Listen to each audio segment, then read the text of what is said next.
If you feel like your money is always smaller than it should be, it's not just math, it's how you mentally label it. I call this the label trap. Stay with me.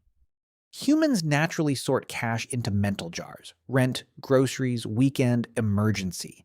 That habit is called mental accounting, and it shapes every choice you make with money. The first mechanism is segregation. When money is compartmentalized, each pot feels morally different. We guard one and spend another, even when rebalancing would be smarter. The second is the illusion of fungibility. Economically, a dollar is a dollar. Psychologically, a labeled dollar becomes a different object, a ticket for a specific kind of behavior. Those two together create odd trade-offs. You might let a fun jar pay for a dinner while a locked emergency jar sits untouched, even when moving money would avoid fees, interest, or missed opportunities. Small frictions add up. Every time you refuse to reallocate labeled money, there's an invisible cost: lost opportunities, extra interest, or just repeated small waste. It compounds quietly. Imagine money as a river and labels as levees. The levees protect certain pools, but they also stop water reaching where it's needed most, raising the risk downstream. Here's the key insight: the label trap trades flexibility for comfort. Labels feel safer, but that comfort often costs you by preventing better choices. Smaller losses now become bigger over time. If this clicked for you, consider following or share this with someone who budgets by jars. Save this: 3 ways the label trap steals value. 1. Labels hide fungibility and block efficient moves. 2.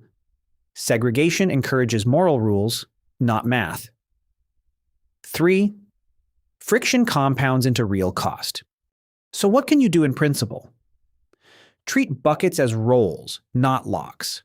Decide the purpose of money, then allow rules that let funds move when value is clear, without pretending labels make them different. Simple structural fixes help: a flexible core fund for priority decisions, decision rules for moves, and periodic rebalancing checks that ask, is that label still serving value? All aim to reduce waste without removing deliberate choices.